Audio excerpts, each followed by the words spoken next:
नमस्कार, प्रखर राजपूत को देख रहे हैं यहाँ पर। आज तारीख है 11 अक्टूबर साल 2025 और इजराइल, फिलिस्तीन, लेबनान समेत पूरी दुनिया की खबरों के साथ एक बार फिर से आपके सामने हाजिर हुआ हूँ।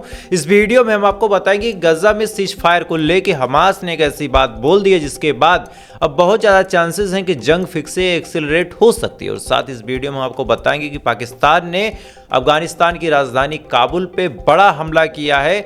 इस एयर स्ट्राइक का मकसद क्या था, मतलब क्या था, इसको जब आप जानेंगे तो कहीं ना कहीं इसका जो एंगल है वो भारत से भी जुड़ता हुआ नजर आएगा। और साथ ही इजराइल ने भी एक बड़ा अनाउंसमेंट कर दिया है, तो ये कौन सा बड़ा अनाउंसमेंट है इसके बारे में भी आपको पता चलेगा। और साथ ही पाकिस्तान के अंदर आज फिर से हिंसा हुई और ये हिंसा गाजा को लेके हुई और इस गाजा की हिंसा में 2 लोगों की मौत हुई है। तो ये हिंसा क्यों हुई इसके बारे में आपको पता चलेगा। और साथ ही रशिया ने डोनाल्ड ट्रंप का ऐसा मजाक बनाया है कि जब इस अपडेट को आप जानेंगे तो आपके जहन में बस एक बात याद आएगी कि भाई साहब, जो पुतिन साहब हैं वैसे तो बड़े खतरनाक आदमी हैं, पूरी दुनिया को उलट पुलट कर सकते हैं, लेकिन ये मजाकिया बहुत बड़े हैं। ऐसा क्यों कह रहा हूं, जब आप पूरी वीडियो जानेंगे तो जानने के बाद आपको पता चल जाएगा।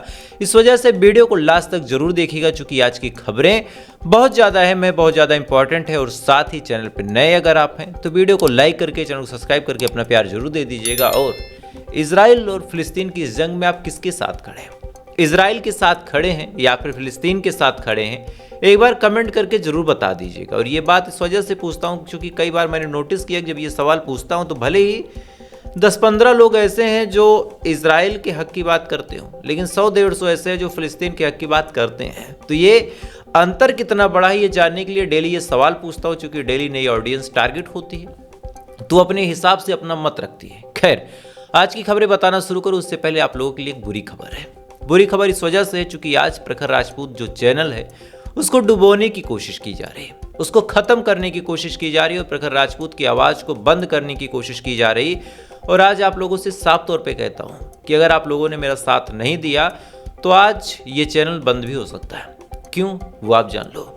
दरअसल कल मैंने एक वीडियो बनाया था जिसमें बताया था कि इजराइल खिसिया गया है और ट्रंप की बड़ी बेइज्जती हुई है। ये वीडियो जब मैंने बनाया और बताया आप लोगों को, इसी के बाद वीडियो पब्लिश हुआ, थोड़ी देर बाद इस पर एक एक्शन लिया जाता है और इस वीडियो का मोनेटाइजेशन डिसेबल करने की कोशिश की जाती है और साथ ही इस पर कॉपीराइट स्ट्राइक ठोका जाता है। और कॉपीराइट स्ट्राइक का मतलब क्या है कि अगर 3 महीने के अंदर 3 कॉपीराइट स्ट्राइक आ जाते हैं तो फिर चैनल को डिलीट हो जाना पड़ेगा, उसको कोई बचा नहीं सकता। तो बिना किसी गलती के, बिना किसी का कुछ चुराए आज अमेरिका की एक टीम द्वारा कॉपीराइट स्ट्राइक दिया गया। मकसद और मतलब बड़ा साफ है कि मैं सच्चाई बता रहा था और वो चीज़ें उनको बर्दाश्त नहीं हुई।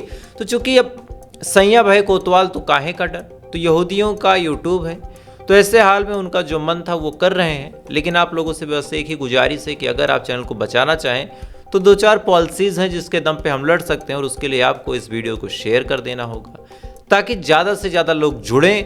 यूट्यूब के एल्गोरिदम को एक बार लगे कि नहीं ये चैनल सही है, जेन्युइन है, कोई इसमें झूठ और प्रोपेगेंडा वाली खबरें नहीं चलती। इस वजह से आप ज़्यादा से ज़्यादा सब्सक्राइब करें, अपने दोस्तों से करवाएं, अपने दोस्तों से शेयर करें ताकि चैनल बच जाए। अगर चैनल ही चला गया तो मैं आप तक खबरें कैसे पहुंचाऊंगा आप खुद समझ सकते हैं। खैर, अगर आप मेरी मदद करना चाहें तो वीडियो को अपने दोस्तों से शेयर कर सकते हैं, बाकी ऊपर वाला मालिक है। तब तक एक एक करके मैं आपको खबरें बताता हूं जब तक चैनल चल रहा। और सबसे पहली और सबसे बड़ी खबर निकल के सामने आ रही गजा से।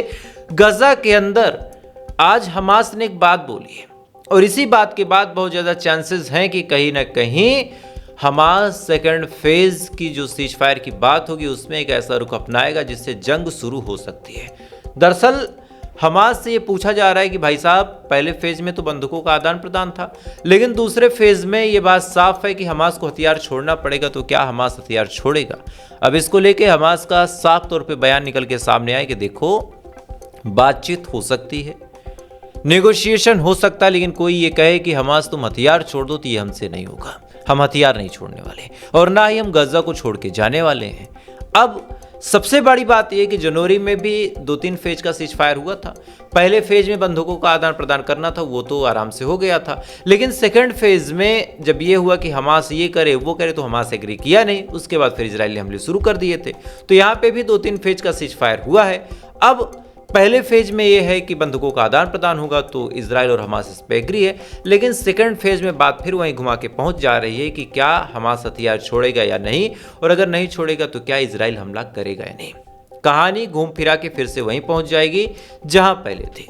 अब इसको लेके भी सवाल या निशान खड़े हो रहे हैं कि क्या सीज फायर सच में रद्द अमल में रहेगा या फिर जैसे जनवरी में होके ख़त्म हो गया था वैसे फिर 4-6 घंटे के लिए 4-6 दिन के लिए सीज फायर होगा, उसके बाद सीज फायर ख़त्म हो जाएगा। ये सवाल बहुत बड़ा है, क्योंकि जो लोग फ्यूचर का नहीं सोचते, आप यकीन मानिए उनका फ्यूचर बड़ा दुखमयी हो जाता है। प्रेजेंट में खुशियों का माहौल है वो ठीक है, लेकिन फ्यूचर के बारे में हमको सोचना होगा कि क्या सच में हमास और इजराइल के बीच ऐसे ही संबंध सही रहेंगे या फिर लड़ाई फिर से शुरू हो सकती है। बहरहाल अभी की सिचुएशन ये है कि गजा के अंदर से आईडीएफ पीछे हट रही है और साथ ही लगातार जो फिलिस्तीनी लौट के गाजा की तरफ आ रहे हैं, लेकिन फिर वही बात है कि ये तमाम चीजें, तमाम तस्वीरें तो हमने 6 महीने पहले देखी थी। खैर, आपको क्या समझाना चाह रहा हूं, उम्मीद है आप समझ चुके होंगे। इधर इजराइल ने भी बड़ा अनाउंसमेंट किया। इजराइल का कहना है कि जितनी भी तरीके से हमास हमसे लड़ रहा था, हर उस तरीके से हमने हमास पे फतह हासिल की है। अब किया है नहीं किया है ये तो आप बखूबी जानते हैं कि कौन मारा गया, किसके सैनिक पागल हुए, किसके सैनिक मैदान छोड़ के भागे, कौन अपने मरकवा टैंक को छोड़ छोड़ के भाग रहा था, कौन ऐसा था जिसके घर तक मिसाइलें पहुंची और वो दुम दबा के भाग गया अमेरिका की तरफ। ये तमाम चीज़ें हम खूब जानते हैं, किसी के मुंह से क्या निकलता है वो बात की बात है। खैर, ये तमाम चीज़ इधर चल ही रही थी। दूसरी तरफ एक खबर पाकिस्तान से निकल के सामने आई। इधर गजा में सीज फायर को लेके बातचीत हुई, दूसरी तरफ पाकिस्तान के अंदर एक पार्टी है टीएलपी यानी तहरीके लब्बैक। तहरीके लब्बैक ने प्रोटेस्ट करना शुरू किया, चूंकि उनके हिसाब से जो सीज फायर की शर्तें वो गजा के हक में नहीं है।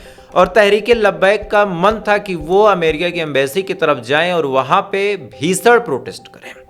ये बात इन्होंने अपने प्रपोजल पे रखी। उसके बाद इनकी जो पूरी टीम है वो निकलती है। इसी दौरान पाकिस्तान की जो पुलिस है अमेरिका की एम्बेसी की हिफाजत में खड़ी हो जाती है और इसी बीच दोनों ही ग्रुपों में यानी पाकिस्तान की पुलिस में और साथ ही जो टीएलपी तहरीके लब्बैक है इसके बीच झड़प होती है। और अभी तक रिपोर्ट निकल के सामने आई है कि इस झड़प में 2 लोगों की मौत हुई है, कई सारे ऐसे हैं जो बुरी तरीके से इंजर्ड हैं। तो पाकिस्तान के अंदर भी गजा के सीज फायर को लेके एक झड़प हुई है, उसमें 2 लोग मारे गए हैं, कई सारे घायल हैं। और साथ ही एक बड़ी अपडेट ये है कि अमेरिका के एम्बेसी पे हमला होने की कोशिश की गई है। तो कहीं ना कहीं अमेरिका भी अब पाकिस्तान से नाराज होगा। तो पाकिस्तान की जो सरकार है वो अमेरिका को मनाने के लिए क्या तहरीके लब्बैक की बलि चढ़ाएगी, ये चीजें देखने लायक होगी। खैर, इधर ये तमाम चीजें चल ही रही हैं। इधर एक बड़ी अपडेट निकल के सामने आई कि पाकिस्तान ने अफगानिस्तान के ऊपर एयर स्ट्राइक की है। क्यों की है ये कम इंपॉर्टेंट है, लेकिन कब की है ये ज्यादा इंपॉर्टेंट है। क्यों, अब आप इस चीज को डिटेल में समझिए। हुआ क्या कि 2 दिन पहले एक अनाउंसमेंट हुई थी। इस अनाउंसमेंट में भारत भी था, रशिया भी था, 2-4 और देश थे। उन्होंने कहा कि जिस बंदरगाह को हड़पने की कोशिश अमेरिका कर रहा उस पे अमेरिका को कोई हक नहीं है और अफगानिस्तान के अंदर किसी भी विदेशी ताकत को कब्जा करने का कोई अधिकार नहीं है। ये बात रशिया भी बोलता है, उसी के साथ साथ भारत भी बोलता है और उसी के साथ 4-6 देश ऐसे थे जो लगातार बोलते हैं। इसके बाद तालिबान की जो सरकार है और उसके जो फॉरेन मिनिस्टर यानी विदेश मंत्री हैं जिनका नाम है आमिर खान मुत्तकी। आमिर खान मुत्तकी पहले तो रशिया के दौरे पे जाते हैं, इसके बाद वो सीधा भारत के दौरे पे आते हैं और जैसे ही वो भारत के दौरे पे आते हैं इसी दौरान पाकिस्तान ने अफगानिस्तान पे बड़ा अटैक कर दिया। अब आप सोच के देखिए कि एक देश का विदेश मंत्री भारत आए और इसी दौरान उसके देश पे हमला हो जाए। इसका मतलब पाकिस्तान को ये चीज़ बर्दाश्त ही नहीं हुई कि तालिबान और भारत की जो सरकार है एक दूसरे के करीब आ रही है। दरअसल मामला थोड़ा सा यहाँ पे पेचीदा भी है। 2 दिन पहले पाकिस्तान के ऊपर बड़ा हमला हुआ था। ये हमला टीटीपी ने किया था यानी तहरीके तालिबान ने। और टीटीपी के हमले करने की भी कहानी साल 2007 से जुड़ी है, जिसके बारे में मैंने आपको बताया था कि जब साल 2007 में अमेरिका ने अफगानिस्तान पे हमला किया था तब पाकिस्तान ने सपोर्ट करते हुए कहा था कि बड़ा अच्छा हुआ अफगानिस्तान पे हमला हो गया, ये तो कीड़े मकोड़े हैं, इनको मरने दो। ये बात जब बोली पाकिस्तान ने, इसी दौरान एक पार्टी है जिसने फिर ये कसम खा ली थी कि हम पाकिस्तान से बदला लेकर रहेंगे और इस पार्टी का नाम टीटीपी यानी तहरीके तालिबान है। और तहरीके तालिबान के जो हेड है मसूद, उन्होंने फिर पाकिस्तान को कई सारे गहरे जख्म दिए, कई सारे चोटें पहुंचाई और इसी की वजह से उस दिन भी टीटीपी ने पाकिस्तान की आर्मी पे बड़ा हमला किया था और इस हमले में 11 पाकिस्तान की आर्मी के बड़े ऑफिसर मारे गए थे। अब या तो पाकिस्तान ये कह के अपने आप को जस्टिफाई कर दे कि भाई हमारे ऊपर टीटीपी ने हमला किया तो हमने अफगानिस्तान के काबुल पे हमला करके बदला लेने की कोशिश की। लेकिन जिस टाइम पे पाकिस्तान ने हमला किया वो टाइम इतना प्रीशियस है कि ये टाइम बहुत कुछ बताता है कि सीधा सीधा ये चैलेंज भारत के लिए है कि क्या तुम अफगानिस्तान को बचाने में कैपेबल हो या नहीं। मतलब आप समझिए, आप मेरे पास आए और आपके घर पे कोई हमला कर दे तो ये मेरी भी जिम्मेदारी बनती है कि मैं आपके घर की हिफाजत के लिए अपनी सेना भेजूं। तो कहीं ना कहीं पाकिस्तान ने फिर से भारत को उकसाने की कोशिश की है, लेकिन भारत को ज़्यादा एक्साइटेड होने की आवश्यकता यहाँ पे नहीं है, चूंकि तालिबान अपने आप में खुद कैपेबल है। अरे वो तालिबान जो पाकिस्तान की बात आप छोड़िए, अमेरिका को घुटनों पे लेके आया, रशिया को घुटनों पे लेके आया, उस तालिबान के आगे पाकिस्तान की क्या बिसात है। बात चाहे जो जितनी बड़ी बड़ी कर ले, लेकिन अंदर की सच्चाइयाँ हम सभी जानते हैं। खैर, अगली खबर का रुख करते हैं। अगली खबर निकल के सामने आई रशिया के हवाले से। रशिया ने ट्रंप का ऐसा मजाक उड़ाया है कि ट्रंप भाई साहब पूरी जिंदगी इस मजाक को नहीं भूल पाएंगे। हुआ क्या, दरअसल पहली बार रशिया की तरफ से एक बयान आया ट्रंप को लेके और नोबेल पीस प्राइज को लेके। रशिया के मंत्रालय का कहना है कि यार जिस हिसाब से यूक्रेन की जंग रोकने के लिए ट्रंप ने कोशिश की है, जिस हिसाब से यूक्रेन की हिफाजत के लिए ट्रंप ने इतनी मिन्नतें की, इतनी मदद की यूक्रेन की, रशिया की सीज फायर की तमाम कोशिशें कर डाली, घुटनों पे ला दिया सबको, रशिया सपोर्ट करता है कि भाई डोनाल्ड ट्रंप को नोबेल पीस प्राइज मिलना चाहिए था।